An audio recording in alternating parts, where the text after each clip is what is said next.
Desperation had entered his thinking, for he realized how bad his position was. Why am I holding the sword at eye level when I always hold it above my head for the attack? He asked himself. He was not thinking in the ordinary sense of the word. His very blood, palpitating audibly through his veins, told him that. But his whole body, down to his toenails, was concentrated in an effort to present an image of ferocity to the enemy. The knowledge that the eye-level stance was not one in which he excelled nagged him. Any number of times he itched to raise his elbows and get the sword above his head, but it was too risky. Musashi was on the alert for just such an opening, that tiny fraction of a second when his vision would be blocked by his arms. Musashi held his sword at eye level too, where his elbows relaxed, flexible, and capable of movement in any direction. Denshichiro's arms, held in an accustomed stance, were tight and rigid, and his sword unsteady. Musashi's was absolutely still. Snow began to pile up on its thin upper edge. As he watched hawk-like for the slightest slip on his opponent's part, Musashi counted the number of times he breathed. He not only wanted to win, he had to win. He was acutely conscious of once again standing on the borderline, on one side life, on the other death. He saw Denshichiro as a gigantic boulder, an overpowering presence. The name of the god of war, Hachiman, passed through his mind. His technique is better than mine, Musashi thought candidly. He had had the same feeling of inferiority at Koyaku Castle, when he had been encircled by the four leading swordsmen of the Yagyu school. It was always this way when he faced swordsmen of the orthodox schools, for his own technique was without form or reason, nothing more, really, than a do-or-die method.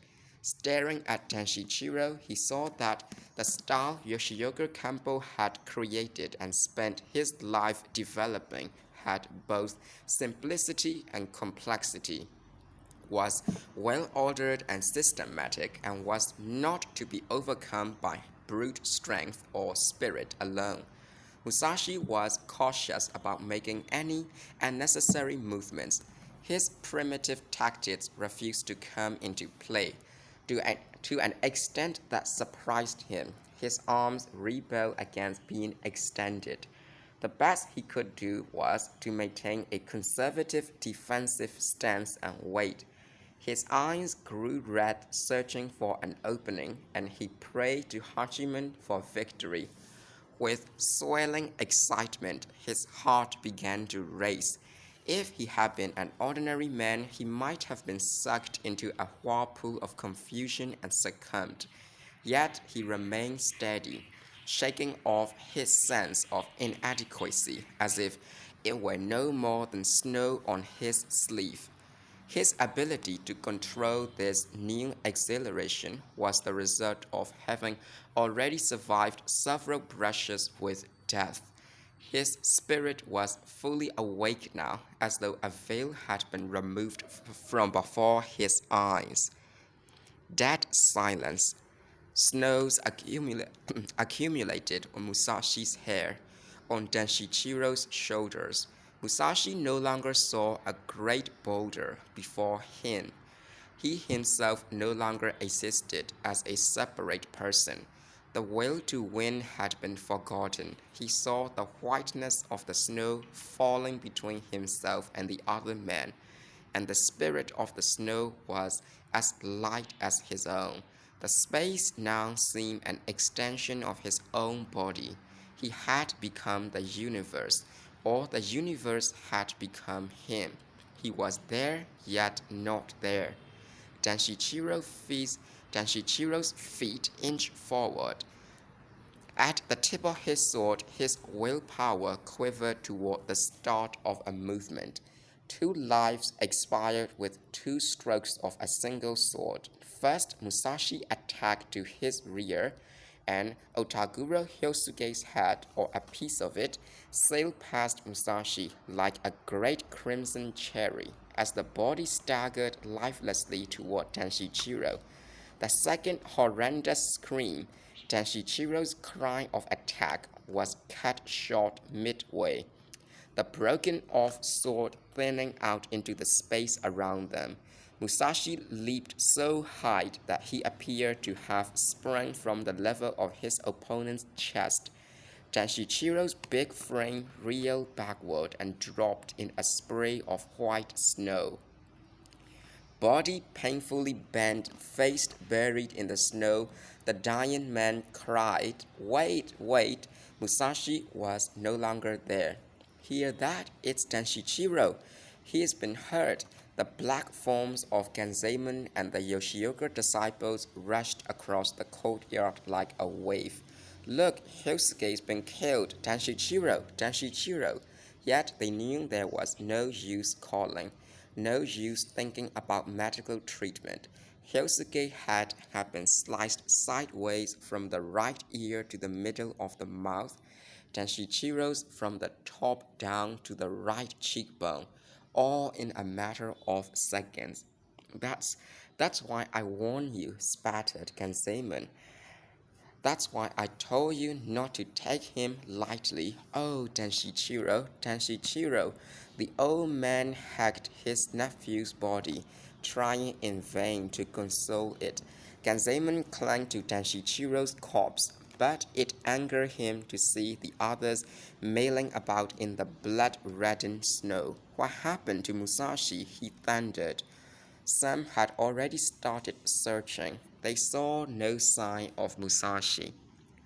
"He's not here," came the answer, timid and obtuse. "He's around somewhere," barked Ganzamon. "He hasn't got wings. If I don't get in a blow of revenge, I can never again hold my head up as a member of the Yoshioka family. Find him." One man gasped and pointed. The others fell back a pace and stared in the direction indicated. "It's Musashi." Musashi? As the idea sank in, silence filled the air. Not the tranquility of a place of worship, but an ominous, diabolical silence as though ears, eyes, and brains had ceased to function. Whatever the man had seen, it was not Musashi. For Musashi was standing under the eaves of the nearest building, his eyes fixed on the Yoshioka man and his back pressed to the wall. He edged his way along until he reached the southwest corner of the Sanju Sangendo. He climbed onto the veranda and crept slowly and quietly to the center. Will they attack? He asked himself. When they made no move in his direction, he continued stealthily on to the north side of the building and, with a bound, disappeared into the darkness. The elegant people. "No impudent nobleman's going to get the best of me. If he thinks he can put me off by sending a blank piece of paper, I'll just have to have a word with him, and I'll bring Yoshino back, if only for the sake of my pride." It is said that one need not be young to enjoy playing games. When Haya Shoyu was in his cups, there was no holding him back. "Take me to their room," he ordered Sumigiku. He put a hand on her shoulder to prop himself into a standing position. In vain, Koetsu admonished him to be calm. "No, I'm going to get Yoshino. Standard bearers. Ho, your general is moving into action. Those with heart follow." A peculiar characteristic of the inabbreviated is that though they appear to be in constant danger of falling or suffering some worse mishap, if left alone, they usually escape harm. Still, if no one took measures to protect them, it would be a cold world indeed. With all his years of experience, Shoyu was able to draw a fine line between amusing himself and entertaining others. When they thought him tipsy enough to be easy to handle, he would contrive to be as difficult as possible, staggering and tottering until someone came to his rescue, at which point there would be a meeting of spirits on the boundary where drunkenness evokes sympathetic response. "You will fall," cries Sumikiko, rushing to prevent this. "Don't be silly. My legs may wobble a bit, but my spirit's firm." He sounded peevish. "Try walking alone." She let go, and he immediately slammed to the floor. "I guess I'm a little tired. Someone will have to carry me." On the way to Lord Kangen's parlor, appearing to know nothing, yet perfectly conscious of everything, he staggered, swayed, turned into jelly, and otherwise kept his companions on edge from one end of the long hallway to the other. At stake was whether or not insolent half-baked noblemen, as he called them, were going to monopolize Yoshino Dayu. The great merchants, who were nothing more than rich commoners, did not stand in awe of the emperor's courtiers.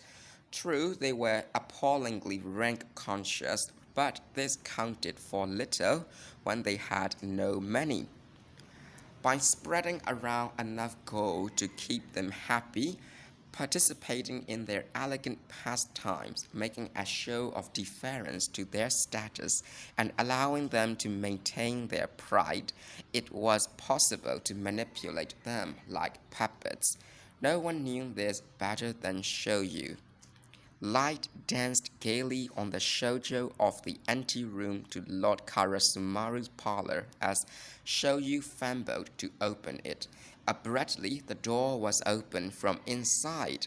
"Why, Shoyu, it's you!" exclaimed Takuan Soho. Shoyu's eyes widened, first in astonishment, then in delight. "Good priest," he sputtered. "What a pleasant surprise!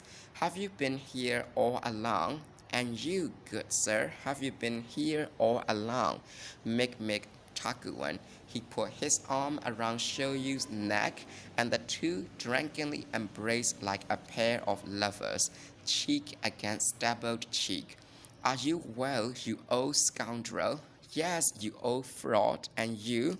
"I've been hoping to see you." "And I you." Before the maudlin greeting had run its course, the two were patting each other on the head and licking each other on the nose. Lord Karasumaru turned his attention from the anteroom to Lord Konoe Nobutada, who sat opposite him, and said with a sardonic grin, "Huh, just as I expected, the noisy one has arrived." Karasumaru Mitsuhiro was still young, perhaps 30. Even without his impeccable dress, he would have had an aristocratic air about him, for he was handsome and light complexioned, with thick eyebrows, crimson lips, and intelligent eyes. While he gave the impression of being a very gentle man, beneath the polished surface lurked a strong temper, fed by pent-up resentment against the military class. Often he had been heard to say, "Why, in this age when only the warriors are deemed to be full-fledged human beings, did I have to be born a nobleman?" In his opinion, the warrior class should concern itself with military matters and nothing else, and any young courtier with intelligence who did not bridle at the current state of affairs was a fool. The warrior's assumption of absolute control reversed the ancient principle that government should be carried on by the imperial court with the aid of the military. The samurai no longer made any attempt to maintain harmony with the nobility. They ran everything, treating members of the court as though they were mere ornaments.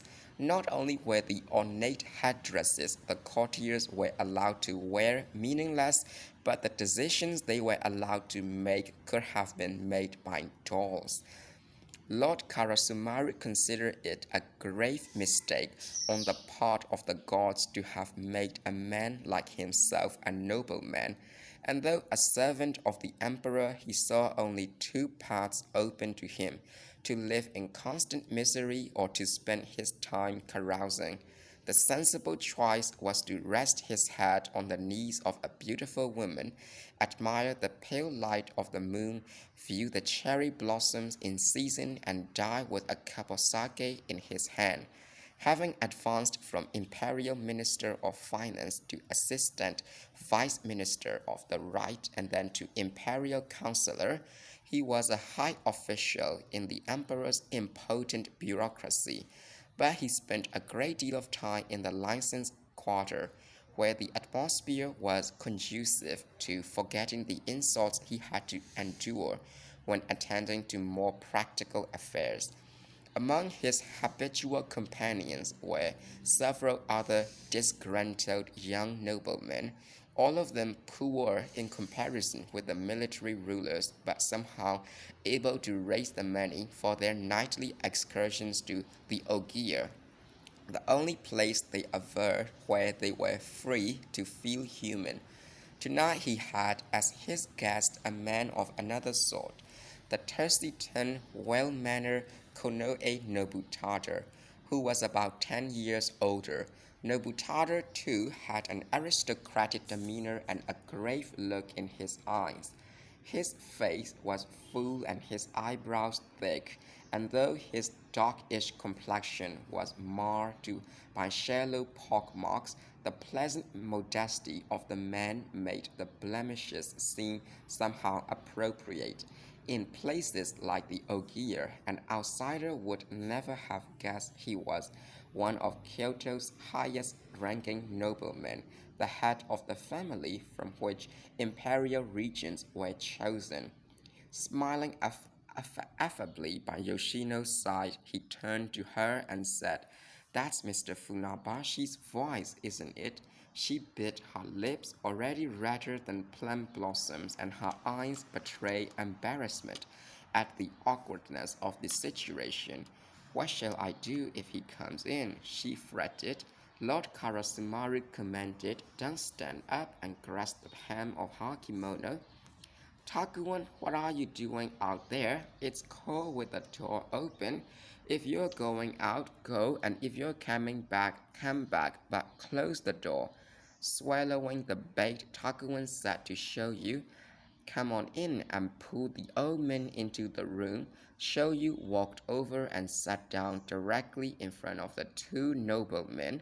"My, what a pleasant surprise!" exclaimed Mitsuhiro with feigned sincerity. Shoyu on his bony knees edged closer. Sticking his hand out toward Nobutada, he said, "Give me some sake." Having received the cup, he bowed with exaggerated ceremony. "Good to see you, old man Funabashi," said Nobutada with a grin. "You always seem to be in high spirits." Shoyu drained the cup and returned it. "I didn't dream that Lord Kangen's companion was your excellency." Still pretending to be drunker than he actually was, he shook his thin, wrinkled neck like an ancient manservant and said in mock fear, "Forgive me, esteemed excellency." Then, in a different tone, "Why should I be so polite? Ha ha!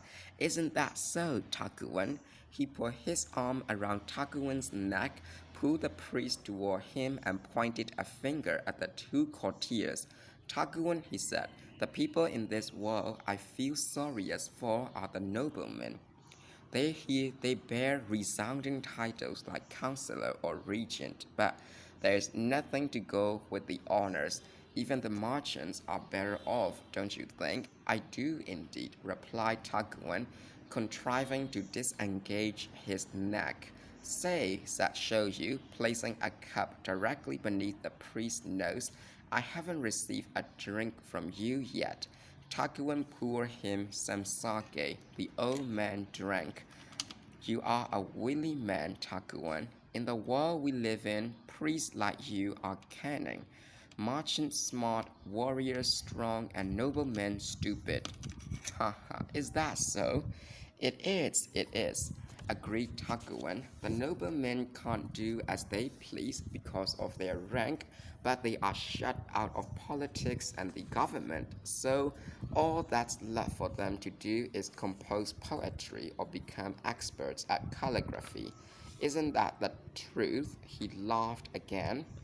Though Mitsuhiro and Nobutada were as fond of Fan as Shoyu, the bluntness of the ridicule was embarrassing. They responded with stony silence. Taking advantage of their discomfort, Shoyu pressed on. Yoshino, what do you think? Do you fancy noblemen or do you prefer merchants? He tittered Yoshino. Why, Mr. Funabashi, what a strange question. I'm not joking. I'm trying to peer deep into a woman's heart. Now I can see what's there. You really prefer merchants, don't you? I think I'd better take you away from here. Come with me to my parlor. He took her by the hand and stood up, a shrewd look on his face. Mitsuhiro, startled, spilled his sake. A joke can be carried too far, he said, yanking Yoshino's hand from Shoyu's and pulling her closer to his side. Caught between the two, Yoshino laughed and tried to make the best of it. Taking Mitsuhiro's hand in her right hand and Shoyu's in her left, she put on a worried look and said, What am I ever going to do with you two? For the two men, though they neither disliked each other nor were serious rivals in love, the rules of the game dictated that they do everything in their power to make Yoshino Dayu's position more embarrassing. Come now, my good lady, said Shoyu. You must decide for yourself. You must choose the man whose room you will grace, the one to whom you will give your heart. Takuan jumped into the fray. A very interesting problem, isn't it? Tell us, Yoshino, which one is your choice? The only person not participating was Nobutada. After a time, his sense of propriety moved him to say, Come now, you are guests, don't be rude. The way you are acting, I dare say Yoshino would be delighted to be rid of you both. Why don't we all enjoy ourselves and stop bothering her? Koatsu must be all by himself. One of you girls go and invite him to come here. Shoyu waved his hand. No reason to fetch him. I'll just go back to my room with Yoshino. You will not, said Mitsuhiro, hugging her tighter. The insolence of the aristocracy, exclaimed Shoyu. Eyes sparkling, he offered Mitsuhiro a cup, saying, Let's decide who gets her by holding a drinking contest right before her eyes. Why, of course, that sounds like good fun. Mitsuhiro took a large cup and placed it on a small table between them. Are you sure you are young enough to stand it? He asked playfully. Don't have to be young to compete with a skinny nobleman. How are we going to decide whose turn it is? It is no fun just swailing. We should play a game. Whoever loses has to drink a cupful. What game shall we play? We could try staring each other down. That would involve looking at your ugly merchant's face. That's not play, it's torture. Don't be insulting. How about the stone, scissors, paper game? Fine. Takuan, you be referee. Anything to oblige. And with honest faces, they began. After each round, the loser complained with appropriate bitterness and everyone laughed. Yoshino Dayu slipped quietly out of the room, gracefully trailing the bottom of her long kimono behind her, and walked at a stately pace down the hallway. Not long after she left, Konoe Nobutada said, I must go too, and took his his leave unnoticed. Yawning shamelessly, Takuan lay down and without so much as a "by your leave" rested his head on Sumigiku's knee. Though it felt good to doze here, he also felt a pang of guilt. I should go home, he thought.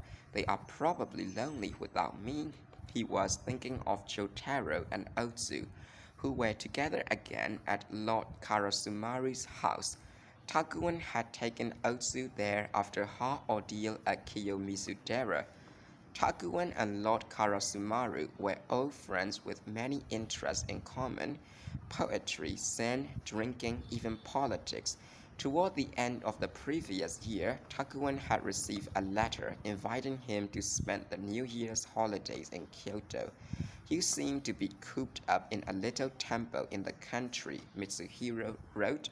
"Don't you long for the capital, for some good Nagasaki, for the company of beautiful women, for the sight of the little plovers by the Kamo River? If you like to sleep, I suppose it's all right to practice your Zen in the country. But if you want something more lively, then come here and be among people. Should you feel any nostalgia for the capital, by all means pay us a visit." Shortly after his arrival, early in the new year, Takuan was quite surprised to see Jotaro playing in the courtyard. He learned in detail from Mitsuhiro what the boy was doing there and then heard from Jotaro that there had been no news of Otsu since Osugi got her clutches into the gale on New Year's Day. The morning after her return, Otsu had come down with a fever, and she was still in bed, with Jotaro nursing her, sitting by her pillow all day, cooling her forehead with wet towels and measuring out her medicine at the proper times of the day. As much as Takuan wanted to leave, he could hardly do so before his host did, and Mitsuhiro seemed to be more and more absorbed in the drinking contest. Both combatants being veterans, the contest seemed destined to end in a draw, which it did. They went on drinking anyway, facing each other knee to knee and chatting animatedly. Takuan could not tell whether the subject was government by the military class, the inherent worth of the nobility, or the role of merchants in the development of foreign trade. But evidently it was something very serious. He lifted his head from Sumigiku's knee and, eyes still closed, leaned against a post of the alcove, every once in a while grinning at a snatch of conversation.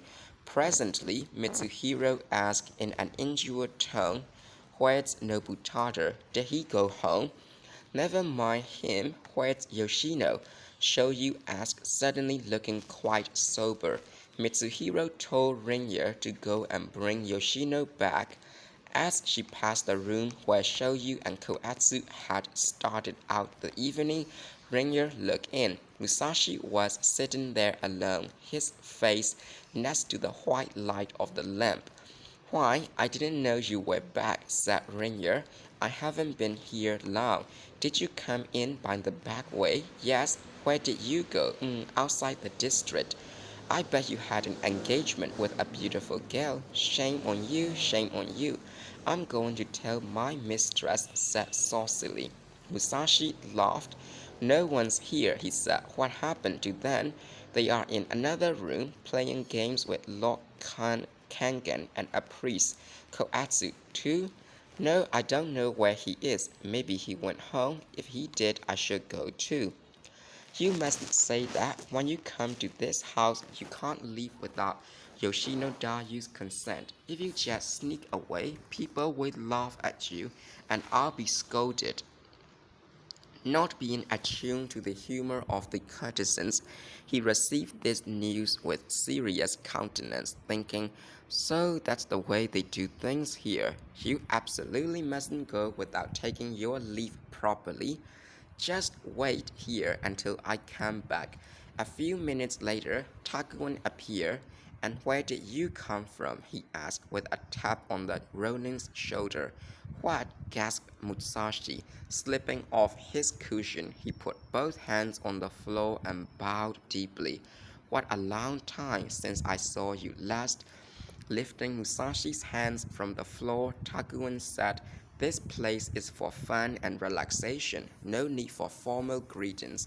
I was told Koatsu was here too, but I don't see him. Where do you suppose he could have gone? Let's find him. I do have a number of things to talk to you about privately, but they can wait until a more suitable occasion." Takuan opened the door into the next room. There, with his feet in the covered kotatsu and a quilt over him, lay Koatsu, sequestered from the rest of the room by a small gold screen. He was sleeping peacefully. Could not bring himself to wake him. Koatsu opened his eyes of his own accord. He stared for a moment at the priest's face, then at Musashi's, not quite knowing what to make of it. After they had explained the situation to him, Koatsu said, "If it's only you and Mitsuhiro in the other room, I have no objection to go there." They found that Mitsuhiro and Shoyu, having finally talked themselves out, had sunk into melancholy. They had reached the stage where the sake begins to taste bitter, the lips feel parched, and a sip of water evokes thoughts of home. Tonight, the after effects were worse. Yoshino had deserted them. "Why don't we all go home?" someone suggested. "We might as well," agreed the others. Though not really eager to leave, they were afraid that if they stayed longer, nothing would be left of the evening's mellowness. But as they stood up to go, Rainier came running into the room with two younger girls. Clasping Lord Kangen's hands, Rainier said, "We are sorry to have kept you waiting. Please don't leave. Yoshino Dayu is ready to receive you in her private quarters. I know it's late, but it's light outside because of the snow, and in this cold you should at least warm yourself properly before getting in your plugins. Come with us." None of them felt like playing anymore. The spirit, once gone, was difficult to summon back. Noting their hesitation, one of the attendants said, "Yoshino said she was sure you author her rude for leaving, but she saw nothing else to do. If she gave in to Lord Kangen, Mr. Funabashi would be hurt, and if she went away with Mr. Funabashi, Lord Kangen would be lonesome. She doesn't want either of you to feel slighted, so she's inviting you for a nightcap. Please understand how she feels and stay a little longer." Sensing that a refusal would be ungallant and more than a little curious to see the leading courtesan in her own living quarters, they allowed themselves to be persuaded. Guided by the girls, they found 5 pairs of rustic straw sandals at the top of the garden steps. Donning these, they made their way soundlessly across the soft snow. Musashi had no idea of what was going on, but the others assumed they were to take part in a tea ceremony, for Yoshino was known to be an ardent devotee of the tea court. Since there was something to be said for a bowl of tea after all the drinking they had done, no one was upset until they were led on past the tea house and into an overgrown field. "Where are you taking us?" asked Lord Kangen in an accusing tone. "This is a mulberry patch." The girls giggled, and Rainier hastened to explain. "Oh no, this is our peony garden.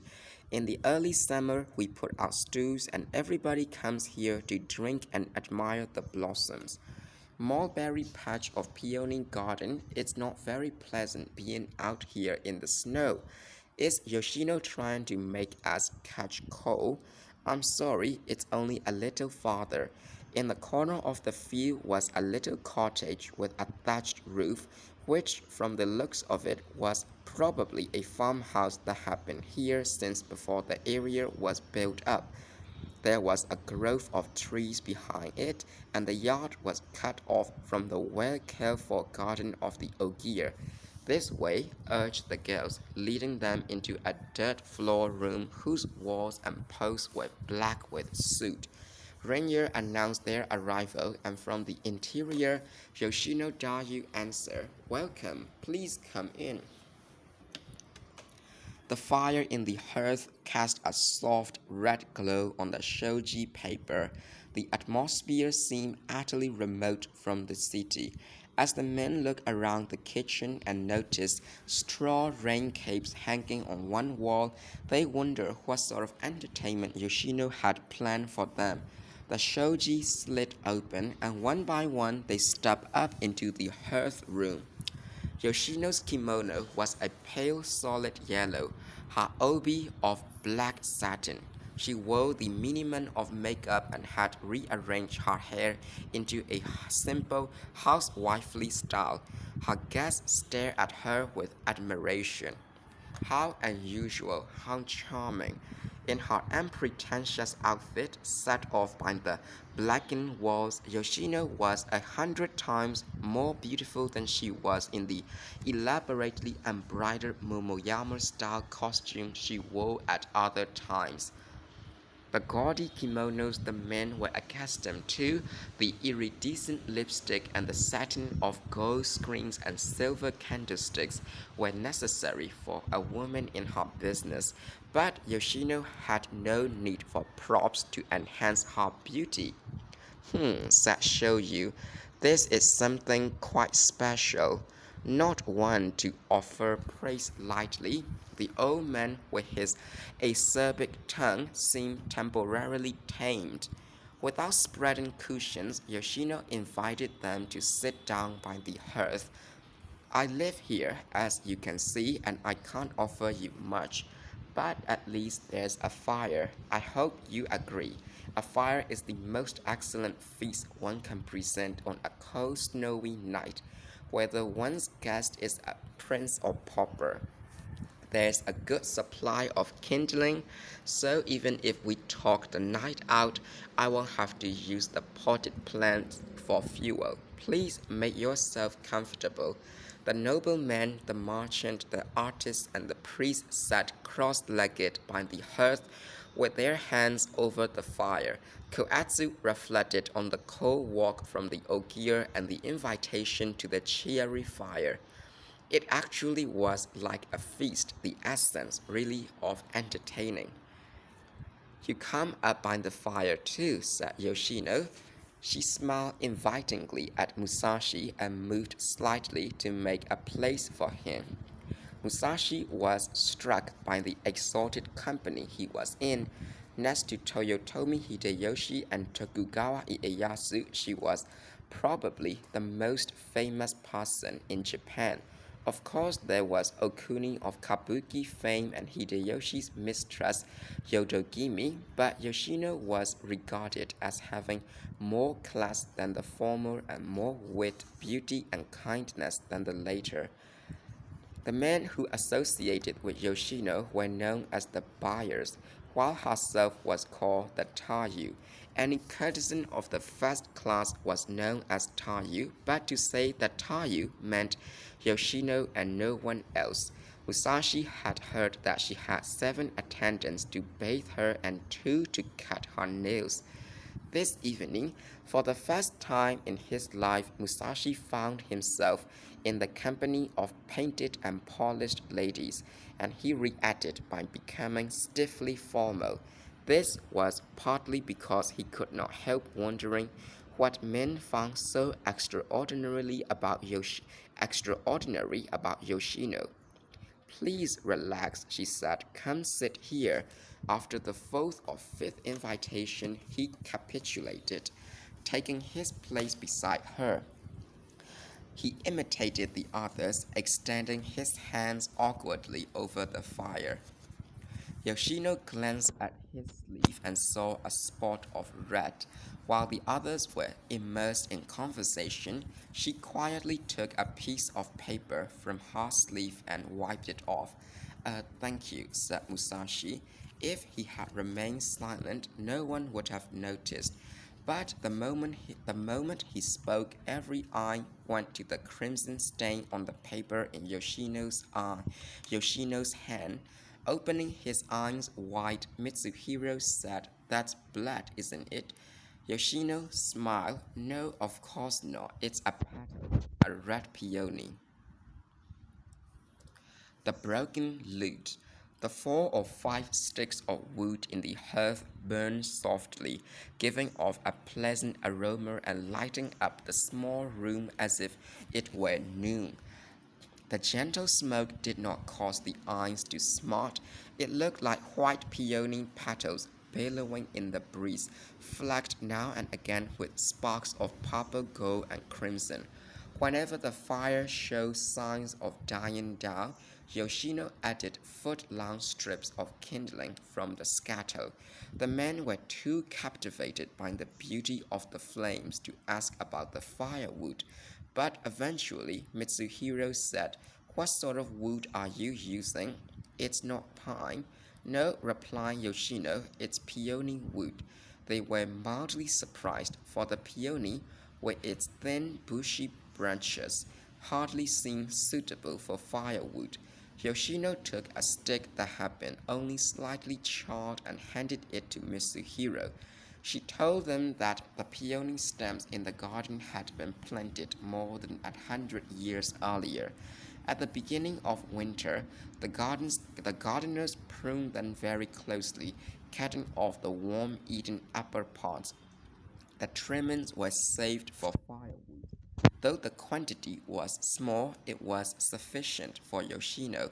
"The peony," remarked Yoshino, "was the king of flowers. Perhaps it was only natural that its withered branches had a quality not to be found in ordinary wood, just as certain men had a worth not displayed by others." "How many men are there," she mused, "whose merit endures after the blossoms have faded and died?" With a melancholy smile, she answered her own question. "We human beings blossom only during our youth, then become dry, odorless skeletons even before we die." A little later, Yoshino said, "I'm sorry I have nothing more to offer you than the sake and the fire, but at least there's wood enough to last until sunrise. You shouldn't apologize. This is a feast fit for a prince." Shoyu, though accustomed to luxury, was sincere in his praise. "There is one thing I would like you to do for me," said Yoshino. "Will you please write a memento of this evening?" While she was rubbing the inkstone, the girl spread a wooden rug in the next room and laid out several pieces of Chinese writing paper. Being made of bamboo and paper mulberry, it was tough and absorbent, just right for calligraphy inscriptions. Mitsuhiro, assuming the role of host, turned to Takuen and said, "Good priest, since the lady requests it, will you write something appropriate, or perhaps we should first ask Koatsu?" Koatsu moved silently on his knees. He took up the brush, thought for a moment, and drew a peony blossom. Above this, Takuen wrote, "Why should I cling to a life so far removed from beauty and passion? Peonies, though lovely, shed their bright petals and die." Takuen's poem was in the Japanese style. Mitsuhiro chose to write in the Chinese manner, setting down lines from a poem by Saiwen. "When I'm busy, the mountain looks at me. When I am at leisure, I look at the mountain. Though it seems the same, it is not the same, for busyness is inferior to leisure." And the Takuen's poem Yoshino wrote, "Even as they bloom, a breath of sadness hangs over the flowers. Do they think of the future when their petals will be gone?" Shoyu and Musashi looked on in silence, the latter greatly relieved when no one insisted that he write something too. They returned to the hearth and chatted for a while, until Shoyu, noticing a biwa, a kind of lute, next to the alcove in the inner room, asked Yoshino to play for them. The others seconded his suggestion. Yoshino, displaying no trace of timidity, took up the instrument and sat down in the middle of the dimly lit inner room. Her manner was not that of a virtuoso proud of her skills, nor did she attempt to be unduly modest. The men clear their minds of random thoughts, the better to give their attention to her rendition of a section from Tales of the Hagi.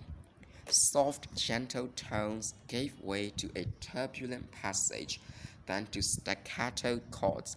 The fire dwindled and the room darkened. Entranced by the music, no one stared until a tiny explosion of sparks brought them back to earth. As the music ended, Yoshino said with a slight smile, "I'm afraid I didn't play very well." She replaced the lute and returned to the fire. When the men stood up to take their leave, Musashi, happy to be saved from further burden, was the first to reach the door. Musashi said farewell to the others one by one, but said nothing to him. As he turned to go, she quietly took hold of his sleeve. "Musashi, spend the night here. Somehow I don't want to let you go home." The face of an importunate virgin couldn't have been redder. He tried to cover up by pretending not to hear, but it was plain to the others that he was too flustered to speak. Turning to show you, Yoshino said, "It will be alright if I keep him here, won't it?" Musashi removed Yoshino's hand from his sleeve. "No, I'm going with Koatsu." As he made hastily for the door, Koatsu stopped him. "Don't be like that, Musashi.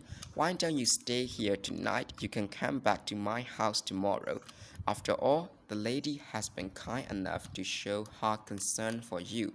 He pointedly went to join the other two men. Musashi's cautiousness warned him that they were deliberately trying to trick him into staying for what laughs they might derive from it later. Still, the seriousness he saw written on the face of Yoshino and Koatsu argued against its being only a joke. Shoyu and Mitsuhiro, vastly amused by his discomfort, persisted in teasing him, one saying, "You are the most fortunate man in the country," and the other volunteering to stay in his stead. The joking stopped with the arrival of a man Yoshino had sent out to take a look around the quarter. He was breathing heavily and his teeth were chattering with fright. "The other gentlemen can leave," he said, "but Musashi shouldn't think of it. Only the main gate is open now, and on either side of it, around the Amigaza tea house and along the street, are swarms of samurai, heavily armed, roaming about in small bands. They are from the Yoshioka school. The tradesmen are afraid something awful might happen, so they all closed early. Beyond the quarter, toward the riding ground, I was told there are at least 100 men." The men were impressed not only by the report, but by the fact that Yoshino had taken such a precaution.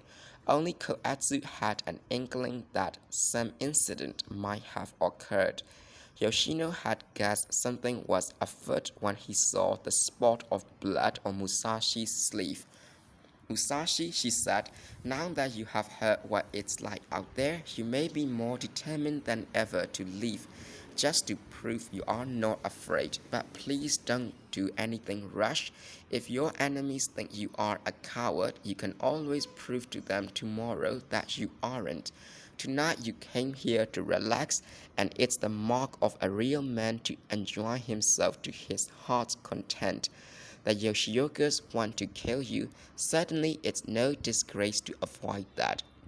In fact, many people would condemn you for poor judgment if you insisted on walking into their trap. There's the matter of your personal honor, of course, But please stop to consider the trouble a battle would cause to the people in the quarter. Your friends' lives would be endangered too. Under the circumstances, the only wise thing for you to do is stay here. Without waiting for his reply, she turned to the other men and said, I think it's all right for the rest of you to go if you are careful along the way. A couple of hours later, the clock struck 4. The distant sound of music and singing had died out. Musashi was seated on the threshold of the hearth room, a lonely prisoner waiting for the dawn. Yoshino remained by the fire. Aren't you cold there? She asked. Do come over here, where it's warm. Never mind me, go to bed. When the sun comes up, I'll let myself out. The same words have been exchanged quite a number of times already, but to no effect. Despite Musashi's lack of polish, Yoshino was attracted to him. Though it had been said that a woman who thought of men as men rather than as sources of income had no business seeking employment in the gay quarters, this was merely a cliché repeated by the patrons of brothels, men who knew only common prostitutes and had no contact with the great courtesans. Women of Yoshino's breeding and training were quite capable of infatuation. She was only a year or two older than Musashi, but how different they were in their experience of love. Watching him sit so stiffly, restraining his emotions, avoiding her face as though a look at her might blind him, she felt once again like a sheltered maiden experiencing the first pangs of love.